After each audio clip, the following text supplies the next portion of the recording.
전능하신 하나님 말씀 낭송 리더 일꾼의 직책.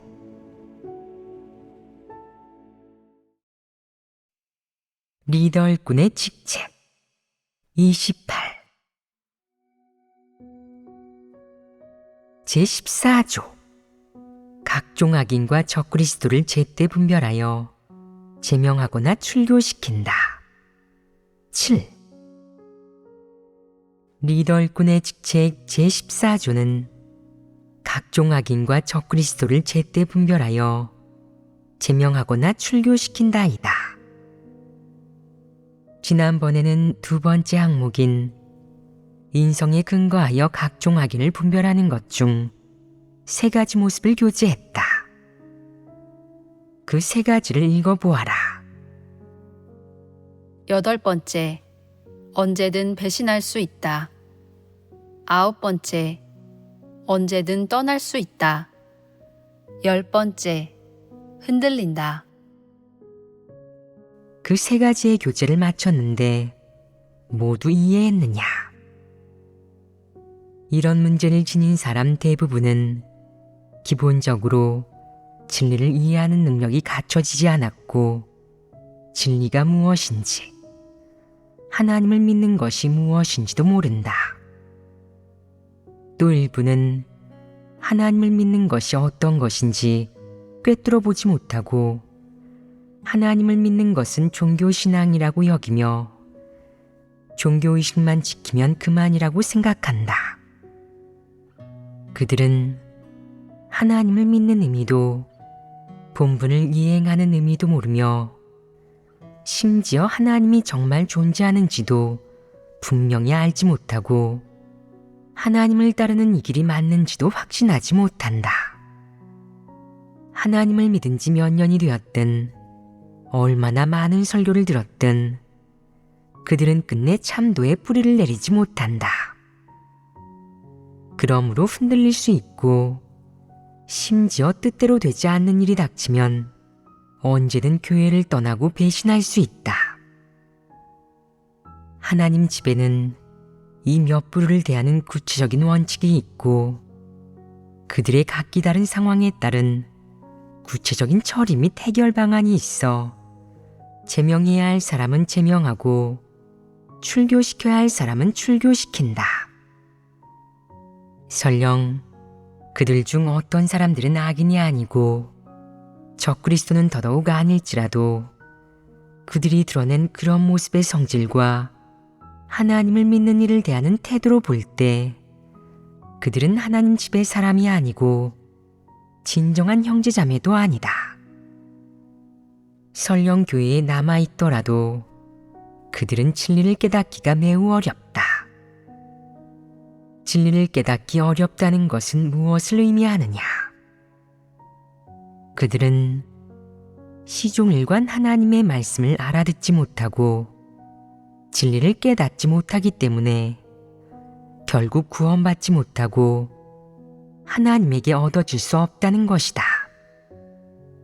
즉, 마지막에 하나님 집의 사람이 될 수 없고 진정한 피조물이 될 수 없으며 피조물의 본분을 이행하여 하나님 앞으로 돌아올 수 없다는 것이다. 또한 그들은 교회에서 늘 부정적인 역할을 한다. 긍정적인 영향을 주지 못할 뿐만 아니라 종종 교란하고 망치는 역할을 하고 몇몇 사람들의 내적 상태에 지장을 주고 본분을 이행하는 일부 사람들을 교란한다. 그러므로 교회는 그들에게 상응하는 조치를 취해 떠나도록 권고하거나 제명하거나 출교시켜야 한다. 어쨌든 그들이 교회에서 방해하고 교란하도록 내버려 두어서는 안 된다. 각종 악인을 분별하는 기준과 근거 2. 인성에 근거한다. 10. 흔들린다. 흔들리는 부류는 늘 하나님이 과연 존재하는지 확신하지 못하고 자신이 믿는 이가 참 하나님인지는 더더욱 확신하지 못한다. 오늘은 이곳에 가서 구하려 하고 내일은 저곳에 가서 살펴보려 하며 어떤 것이 참도인지 몰라 늘 관망하는 태도를 보인다. 이런 사람에게는 속히 떠나도록 권고하며 이렇게 말해야 한다. 당신은 늘 하나님의 사역이 참도임을 확신하지 못하고 진리를 구해 당신의 어려움을 해결하지도 않는데 그렇게 믿어서 무슨 성과가 있겠습니까? 당신은 진리를 사랑하지도 교회 생활을 좋아하지도 않으니 당신의 선택에 따라 흥미있는 곳으로 가야 합니다. 당신은 두각을 나타내고 출세하길 원하는 것 아닙니까? 그렇다면 세상에 나가 노력해야죠. 어쩌면 세상에서 재산을 모으고 공직에 올라 꿈을 이룰 수도 있잖아요. 그러니 하나님 집에 더는 머물지 마십시오.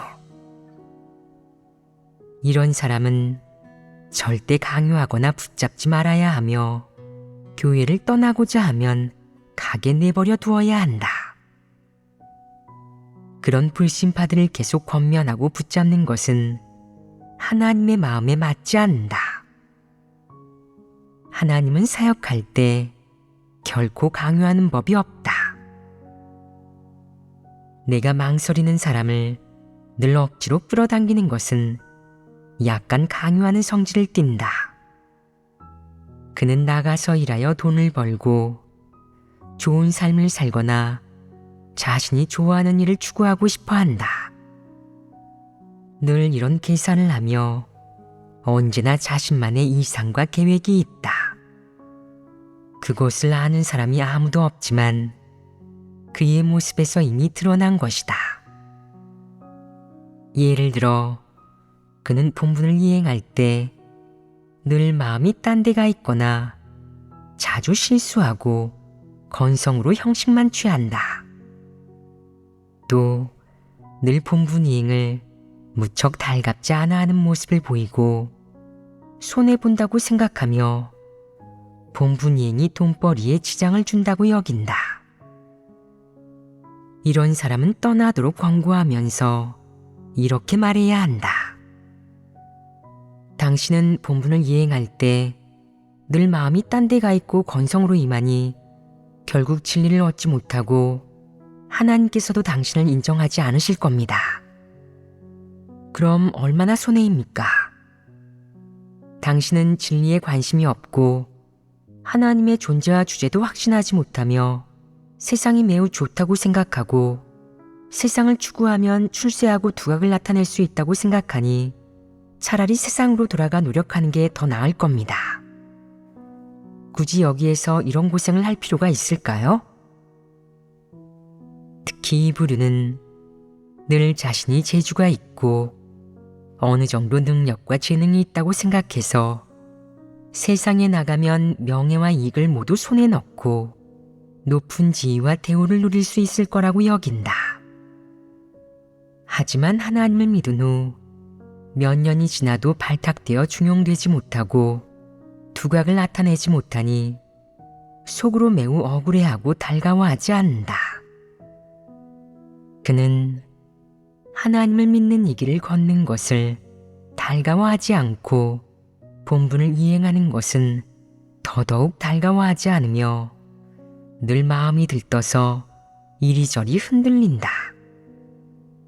자기 동창과 친구들이 얼마나 좋은 직장을 다니고 얼마나 높은 직위를 얻었는지, 얼마나 남부럽지 않게 사는지 등을 때때로 떠올리는데 그러면 더더욱 하나님을 믿는 것이 너무 억울하다고 느끼고 하나님을 믿는 자신이 못나고 무능하고 패배자 같아 부모와 조상을 볼 낯이 없다고 생각한다. 그래서 마음이 더욱 괴롭고 달갑지 않아 애초에 왜 하나님을 믿기로 선택했나 하며 스스로를 몹시 미워한다. 그러니 마음은 더욱 흔들린다. 그는 하나님을 믿고 본분을 이행한 세월 동안 믿음이 굳건해지기는커녕 처음의 열정마저 사라졌다. 너희가 말해보아라. 이런 사람을 어떻게 처리해야겠느냐? 떠나도록 권고해야 합니다. 만약 내가 그에게 떠나도록 권고하면 그는 이렇게 말할 것이다.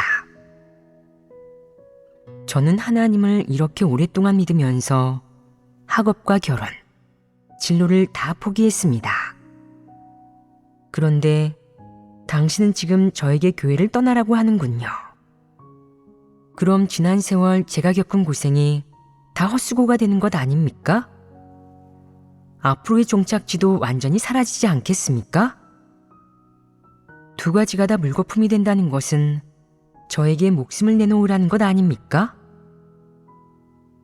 이런 사람에게 떠나도록 권고하는 것이 매정한 것이겠느냐? 이렇게 하는 것이 적절하지 않겠느냐? 그런 사람은 본래부터 하나님을 믿으려는 생각이 없었습니다. 그저 복을 받으려고 교회에 섞여 들어온 것일 뿐이죠. 교회에서 늘 하나님 말씀을 먹고 마시고 진리를 교제하는 것을 보면 실증이 나서 떠나고 싶어 하니 이런 사람에게 마땅히 떠나도록 권고해야 합니다. 사람은 붙잡을 수 있어도 마음은 붙잡을 수 없습니다. 본분을 이행하면서 그래도 어느 정도 진심은 있지만 진리를 명확하게 알지 못했을 뿐이라든가 일시적으로 좌절과 실패를 겪고 책망과 훈계를 받아 다소 소극적으로 변하고 연약해진 것일 뿐이라면 이런 상황에서는 진리를 교제하여 도와주고 붙들어줄 수 있다. 하지만 일시적으로 연약해진 것이 아니라 본분을 이행할 때 늘 건성으로 대하고 형식만 취하며 마음이 딴 데가 있다면 그저 쫓겨나지 않는 것에만 만족하고 본분을 이행할 때 진심도 성취욕도 없으며 더 정확히 말해서 어떤 추구 목표도 없고 그저 시간이나 때우는 것이라면 이런 부류가 확실하다면 떠나도록 권고해도 된다. 불신파에 속하는 이들이 있는데 만약 내가 그들이 본질적으로 진리를 사랑하지 않으며 힘쓰는 것조차 달갑게 여기지 않는다는 사실을 간파했다면 떠나도록 권고해도 된다. 그들의 주된 모습은 하나님 말씀을 읽거나 찬양을 배우거나 설교를 듣는 법이 없다는 것이다. 또 그들은 진리를 전혀 교제하지 않고 스스로를 인식하는 것에 대해서 말하지 않으며 형제자매들의 체험 간증을 듣는 것도 좋아하지 않는다. 하나님 집의 영화나 찬양, 체험 간증 영상도 전혀 보지 않고 설령 본다 해도 심심풀이로 여기거나 호기심 때문에 마지못해 조금 보는 것이지 자신의 생명 진입에 부담이 있어서 보는 것은 결코 아니다. 그저 구경거리로만 볼 뿐이다. 그들은 대부분의 시간에 무엇을 하겠느냐? 잡담하고 수다를 떨거나 인터넷에서 자기가 좋아하는 것을 본다. 예를 들어 주식을 좋아하는 사람들은 늘 인터넷에서 주식시장의 동향을 살피고 자동차나 전자제품을 좋아하는 사람들은 늘 인터넷에서 어느 브랜드가 어떤 신제품을 내놓았는지 또 어떤 신기술이 개발되었는지를 본다. 이 밖에도 어떤 사람들은 인터넷에서 1인 미디어가 제작한 뉴스 보도를 보는 것을 좋아하고 어떤 사람들은 미용이나 화장, 건강관리를 좋아해서 수시로 인터넷에서 미용, 건강관리, 건강하게 장수하는 법 등에 관한 정보를 본다. 이들은 하나님을 믿어 구원에 이르는 각종 진리와 형제자매들의 체험 간증에는 전혀 관심이 없으며 마지못해 본분을 조금 이행한 것 외에는 늘 이방 세계의 정세 변화에만 관심을 기울인다.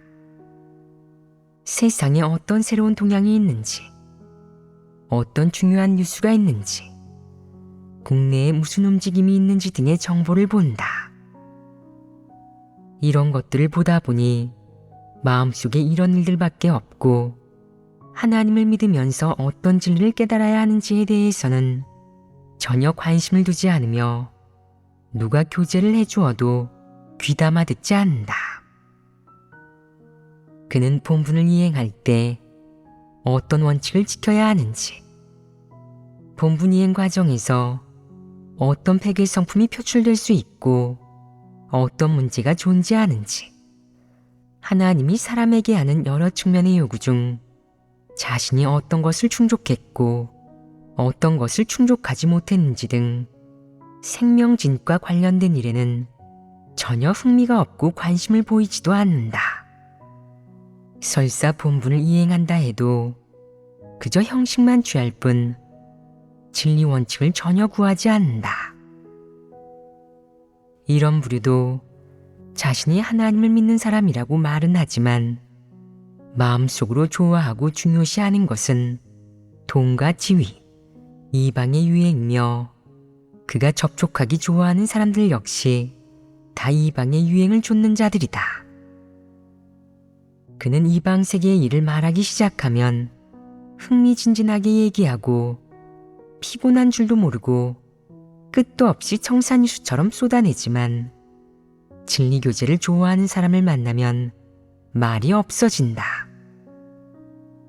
형제자매가 그 찬양은 정말 좋더라고요. 저는 가사도 다 외웠답니다. 라고 하면 그는 건성으로 외우셨다니 참 좋네요. 라고 한다. 형제자매가 아무개자매의 체험 간증은 정말 좋아요.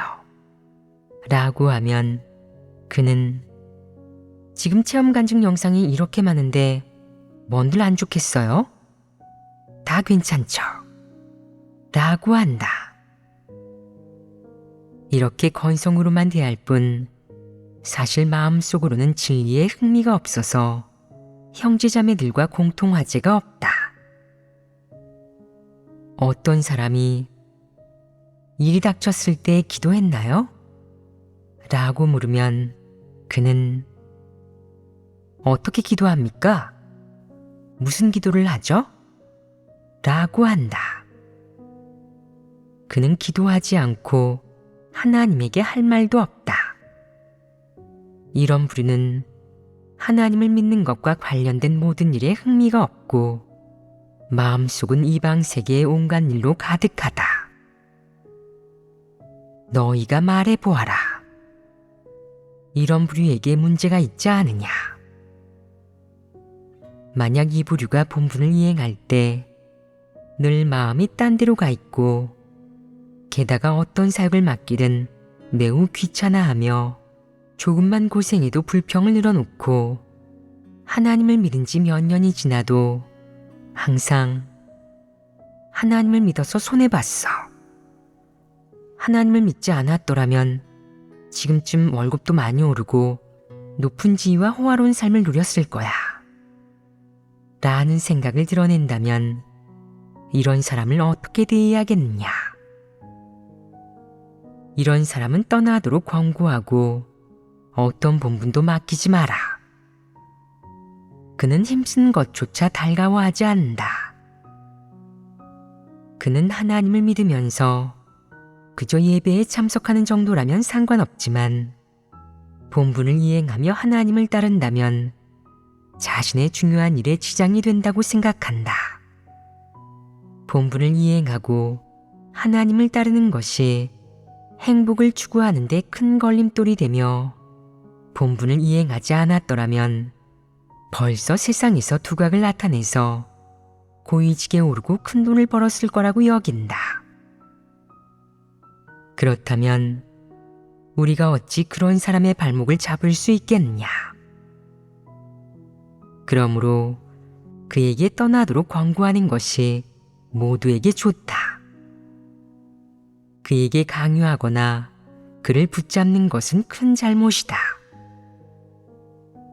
이런 부류에게는 이렇게 권해야 한다. 당신은 왜 하나님을 믿기로 했습니까? 당신이 진리에 흥미가 없고 늘 하나님을 의심한다면 진리를 얻을 수 있겠습니까? 당신은 생각이 있는 사람이고 학력도 재능도 있으니 세상에서 노력하면 적어도 총재나 CEO가 될 수 있고 또는 백만장자, 천만장자가 될 수도 있을 겁니다. 그런데 이렇게 하나님 집에서 시간만 보내면 첫째로 두각을 나타낼 수 없고 둘째로 출세를 할 수 없으며 셋째로 당신 집안을 빛낼 수도 없습니다. 그 밖에 당신은 늘 건성으로 본분을 이행해 책망과 훈계를 받고 온종일 우울하게 보내고 있는데 그런 고생을 할 필요가 있나요? 세상에 나가서 정치를 하거나 사업을 하면 분명 이름을 날릴 수 있을 겁니다. 당신은 우리와 다릅니다. 학력도 재능도 있는 귀한 몸인데 우리처럼 평범한 사람들과 함께 하나님을 믿는다면 그것은 스스로를 억울하게 만드는 것 아닐까요? 이방인들은 늘 바다가 넓으니 물고기가 마음껏 뛰놀고 하늘이 높으니 새가 마음껏 날아다닌다 라고 말하잖아요. 아직 세상에서 뭔가 이룰 시간은 충분하고 명예와 이익, 지위를 추구할 기회도 있으니 여기에서 이렇게 고생하지 마세요. 이렇게 권하는 것이 적절하지 않겠느냐. 체면을 세워주는 말 아니냐. 그에게 상처 주지도 않고 또 그가 듣고 싶어하는 말이기도 하다. 나는 이렇게 하는 게 적절하다고 본다. 그에게 이렇게 권면하면 그가 받아들이기 쉬울 것이고 마음 편히 과감하게 떠날 수 있을 것이다. 이런 부류를 대할 때 만약 그가 불신파임을 확신한다면 그가 하나님을 믿는 일에 전혀 의욕이 없고 본분 이행에도 한결같이 진심이 없고 생명 진입도 전혀 이루지 못했으며 또한 장기적으로 봐도 생명 진입을 이룰 사람이 아니라고 판단된다면 떠나도록 권고해야 한다. 떠나도록 권고하지 않으면 그는 본분 이행에 한결같이 무성의하고 미적지근한 태도를 보일 것이며 언젠가 큰 화를 초래할지도 모른다. 10일. 두려워하고 의심이 많다. 10번째 항목. 흔들린다에 관해 교재를 마쳤으니 오늘은 11번째 항목. 두려워하고 의심이 많다에 대해 살펴보자. 두려워하는 사람은 어떤 모습을 보이겠느냐? 두려워하는 사람은 체포와 박해가 닥치면 무서워하고 본분을 이행하고 싶어도 감히 용기를 내지 못합니다. 그것은 작은 측면에 불과하다. 주된 모습을 보면 그는 하나님을 믿는 일에 대해 한 가지 관점을 가지고 있다. 그는 늘 하나님을 믿는 사람들을 이 세상의 특이한 부류인 양 여기며 자신이 하나님을 믿는 것이 떳떳하지 않은 일이라고 생각한다. 특히 일부 독재국가나 신앙의 자유가 없는 국가에서는 하나님을 믿으면 법적으로 보호받지 못할 뿐만 아니라 박해까지 당하므로 감히 자신이 하나님을 믿는다고 인정하지 못하고 자신이 하나님을 믿는다는 사실을 들킬까봐 두려워하면서 하나님을 믿는 것이 떳떳한 일이 아니라고 느끼는 사람들이 있다. 자신이 믿는 존재가 참 하나님임을 알면서도 영광스럽게 느끼지 않고 자신감이 없어서 조금이라도 낌새가 이상하거나 정부에서 하나님을 믿는 사람을 체포하고 박해하고 탄압하고 배척하는 것을 보면 자기도 연루될까봐 몹시 걱정한다. 이런 상황에서 어떤 사람은 잽싸게 교회와 관계를 끊고 심지어 급히 하나님 집에 책을 반납한다. 또 어떤 사람은 체포될까봐 두려워 감히 예배에도 참석하지 못하고 형제자매를 만나도 인사조차 나누지 못하며 특히 하나님을 믿는 것으로 이름이 알려져 있거나 체포된 적이 있는 사람은 더더욱 접촉하지 못한다. 이 정도로 두려워한다. 심지어 정부가 대대적인 체포를 시작했다는 말을 들으면 곧장 정부를 찾아가 자신이 전에 하나님을 믿은 적이 있고 하나님을 믿는 사람들 누구누구를 안다고 자발적으로 고백하면서 배신하고 또 하나님 말씀 서적과 하나님을 믿는 것에 관한 자료를 자진해서 제출하여 관대한 처벌을 받으려 한다. 그 목적은 바로 자기 자신을 지키는 것이다. 너희가 말해보아라. 이런 것들은 두려워하는 모습 아니겠느냐.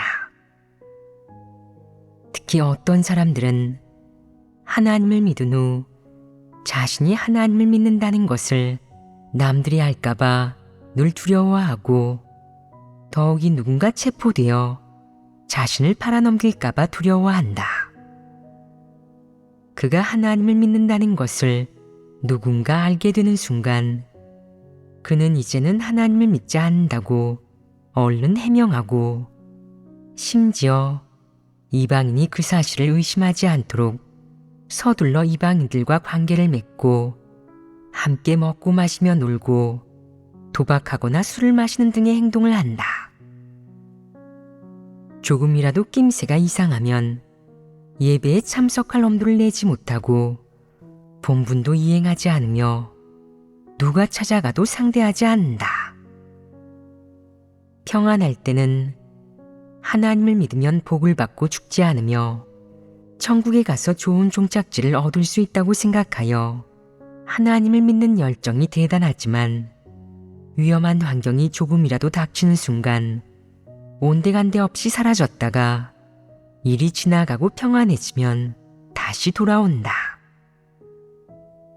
이런 사람은 자주 종적을 감추는데 그에게 아무리 중요한 본분을 맡기더라도 조금만 위험이 닥치면 언제든 이를 내팽개치고 인수인계도 전혀 하지 않은 채 사라져서 아무도 찾지 못한다.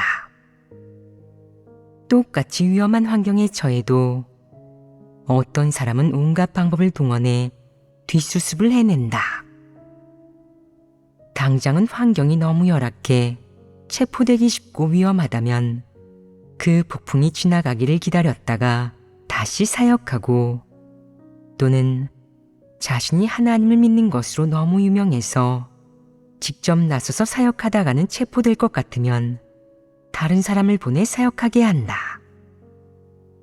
반면 이 부류는 조금이라도 낌새가 이상하면 잽싸게 숨으며 얼른 머리를 감싸 안고 자신을 보전하려고 할 뿐 교회의 사역과 제사는 나 몰라라 하며 결코 교회 사역을 지키거나 형제자매를 보호하지도 않는다. 그가 하나님을 믿으면서 가장 두려워하는 일이 무엇이겠느냐? 첫째는 자신이 하나님을 믿는 것을 정부가 알게 되는 것이고, 둘째는 주변 이웃이 알게 되는 것이며, 셋째는 그가 가장 두려워하는 것으로 체포되어 감옥에 가거나 맞아 죽는 것이다. 그래서 무슨 일이 닥쳤을 때 체포되거나 죽지 않을지 가장 먼저 생각하며, 만약 그럴 가능성이 1%라도 있다면 벗어날 방법을 찾으려고 한다. 예를 들어 예배 때 어떤 형제자매가 오면서 보니 근처에 조금 낯선 사람이 있던데 이방인이 감시하는 것 아닐까요? 라고 하면 그는 이 한마디 때문에 다음 예배 때 참석하지 않고 누구와도 연락하지 않는다. 이것이 신중한 것이냐? 이것은 지나치게 신중한 것이다. 상대적으로 환경이 열악한 국가나 지역에서 하나님을 믿을 때는 신중해야 하지만 체포될까봐 두려워서 본분을 이행하지 않고 예배에 참석하지 않아서는 안 되며, 신중하게 행동하겠다고 해서 마음속에 하나님마저 없어서는 안 된다. 그가 신중하게 행동하는 원칙은 무엇이냐? 그는 닥친 일이 크든 작든 모든 것이 하나님 손안에 있다는 것을 전혀 믿지 않고 누구도 믿을 수 없다고 여긴다. 자기 자신을 스스로 지켜야 한다는 것이 그의 원칙이다. 그는 모든 것이 하나님 손안에 있고 하나님의 지배와 안배 아래 있다는 것을 믿지 않는다. 정말 무슨 일이 생기면 그것은 하나님이 허락한 것이고 하나님이 허락하지 않으면 아무도 잡혀가지 않는다는 이런 믿음이 전혀 없고 마음속에 오직 두려움만 있다. 게다가 이 부류의 두려움에는 치명적이고도 무엇보다 가증스러운 점이 있다. 그는 스스로를 지키고 그를 두렵게 하는 모든 환경에 대처하기 위해 최고의 지혜를 가지고 있다. 즉, 어떤 일이 닥치든 미행을 당하든 잡혀서 감옥에 가게 되든 자신의 안위와 관련된 일이 생기는 순간 그는 먼저 하나님을 믿는다는 것을 부인하고 다음으로 자신이 알고 있는 것을 조금도 남김없이 전부 팔아넘긴다. 왜 이렇게 하겠느냐? 자신을 보전하여 육체적인 고통을 겪지 않기 위함이다. 그래서 그는 아는 대로 다 말한다. 먼저 교회 리더를 팔아넘기고 지역 리더와 교구 리더가 누구이고 어디 사는지까지 자신이 아는 것이라면 전부 말하는데 고문을 당하기도 전에 모두 팔아넘긴다. 그 밖에 삼서에 서명하라고 하면 고민할 필요도 없이 바로 서명한다. 감옥에 가지 않고 고문에 시달리지 않고 죽음의 위험도 피하려고 일찌감치 준비해 놓은 것이다. 그는 너무나 두려워하고 하나님의 주제를 믿지 않고 목숨을 내놓지도 못하며 오히려 수단과 방법을 가리지 않고 자신을 보전하려 한다. 그에게 가장 좋은 방법은 다른 사람과 교회를 팔아넘기는 것으로 이는 가장 효과적인 방법이다. 다른 사람을 팔아넘기는 대가로 자신이 평안을 얻고 아무 고통도 겪지 않는 것. 이것이 그가 일찌감치 계획해둔 최고의 지혜이다. 너희가 말해보아라. 이런 사람들의 두려움이 정상적인 두려움이냐? 아닙니다. 그러면 이는 어떤 문제겠느냐? 그는 유다가 될 정도로 두려움이 많아서 언제 어디서든 형제자매와 교회를 팔아넘길 수 있습니다. 이런 사람은 진실로 믿는 자가 아닙니다.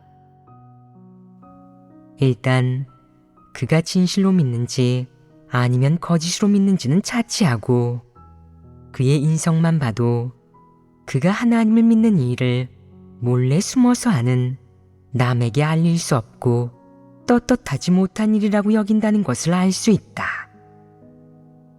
하나님을 믿는 떳떳하고 이토록 긍정적인 일을 부정적인 사물로 여기는 것이다. 말해보아라. 이런 사람은 어떤 사람이겠느냐? 어리석고 상대적으로 사악한 사람입니다. 그는 이를 바라보는 관점과 사물을 이해하는 방식이 정상인과 다르고 때때로 흑백을 전도하거나 시비를 구분하지 못하기도 한다. 하나님을 믿는 사람이 어찌 일부러 숨어 다니겠느냐? 이는 다 이 세상이 너무나 사악하고 법이 신앙의 자유를 보장하지 않으며 더욱이 사탄 정권이 하나님을 증오하고 하나님의 사역을 적대시하여 긍정적인 사물의 존재를 용납하지 않고 하나님을 믿는 사람들을 극심하게 박해하기 때문이다. 그래서 하나님을 믿는 사람들은 이런 사회 배경 속에서 예배를 드리고 본분을 이행하려면 어쩔 수 없이 공개적으로 드러내지 못하고 조심스럽게 행동해야 한다. 겉보기에는 도둑질하듯 몰래 숨어 다니는 것 같지만 사실 이것은 전적으로 박해를 받는 배경 때문에 그런 것 아니겠느냐. 그런데 큰 붉은 용은 하나님을 믿고 본분을 이행하는 일을 어떻게 묘사하느냐. 행동이 수상하다고 한다. 이것이 행동이 수상한 것이겠느냐. 이것은 행동이 수상한 것이 아니라 어쩔 수 없는 것이다. 이 사람들이 무슨 위법한 일을 했느냐. 법을 어기고 죄를 범하는 일이나 정부에 반하는 일은 하나도 하지 않았고 더욱이 법률에 저촉되거나 사회 치안을 어지럽히지도 않았다. 이들이 하는 일이 무엇이냐? 바로 피조물의 본분을 이행하는 것으로 이 사역은 세상에서 가장 가치 있고 의미 있고 정의로운 일이다. 단지 이 세상이 사악하고 어두우며 흑백이 전도되어 가장 정의롭고 가치 있고 의미 있는 일을 수상하다고 말할 뿐이며 이는 사탄의 주장이다. 사탄의 주장이 진리이고 긍정적인 것이겠느냐? 결코 그렇지 않다. 두려워하는 사람은 이런 주장을 듣고 마음속으로 완전히 인정할 뿐만 아니라 사탄의 그런 주장을 받아들이기에 몰래 하나님을 믿고 본분을 이행하는 것을 부당하고 분명히 잘못된 일이라고 생각한다. 그는 언젠가 자기도 이 사회와 정부에 의해 괴롭힘을 당하게 될까봐 그때 이치를 따질 곳도 없고 자기를 도와주거나 구해줄 사람이 없을까봐 항상 두려워한다. 그래서 하나님을 믿는다는 것을 사람들이 알까봐 특히 겁내는 것이다. 그는 하나님이 선포한 이 말씀들이 진리이고 하나님이 인도하는 길이 바른 길임을 마음속으로 인정하지 않으면서도 하나님에게서 복을 받고 싶어하니 이는 자가당착가 아니겠느냐. 결국 그는 이런 환경에서 하나님을 믿으며 이런 고통을 받는 것이 너무 억울하다고 생각한다. 그가 억울하다고 생각하는 이유는 무엇이겠느냐? 이 세상의 사악한 정권과 마귀 사탄의 사악한 세력을 몹시 두려워하고 사탄 마귀가 자기를 괴롭히고 목숨을 빼앗을까봐 늘 두려워하기 때문이다. 그는 하나님에 대한 진실한 믿음이 전혀 없기에 몹시 두려워하는 모습을 보이며 심지어는 아예 본분을 이행하지 않는다. 아무 위험이 없는 상황이라면 그도 예배에 참석하거나 형제자매들과 접촉하거나 교회 일을 좀 돕기는 하지만 자신이 하나님을 믿는 사람이고 교회의 일원임을 인정할 용기가 없고 감히 일어서서 하나님을 증거하거나 본분을 이행하지도 못한다. 그는 죽을 만큼 무서워하는 것이다. 하나님을 향한 진실한 믿음도 없으면서 하나님에게서 복을 받고 좋은 종착지를 얻고자 하는데 이는 모순 아니겠느냐. 이는 이익 때문에 판단력이 흐려진 것 아니겠느냐. 이런 자는 이익과 욕망에 눈이 먼 사람이다. 그는 하나님이 모든 것을 주재한다는 사실을 믿지 않으면서도 하나님에게서 복을 받으려 한다. 또 교회가 하는 사역과 형제자매들이 이행하는 본분이 모두 정의롭고 가치 있고 의미 있는 것임을 믿지 않으며 게다가 중요한 본분을 이행하게 될까봐 몹시 두려워하거나 리더 일꾼이 자주 연락하여 외부에서 일을 처리하라고 할까봐 두려워하며 일이 생기면 자기까지 연루될까봐 매우 겁을 낸다. 두려워하는 이런 부류는 위험이 닥치는 순간 유다가 되어 교회를 팔아넘길 수 있으니 이 또한 위험 인물 중 한 부류이다.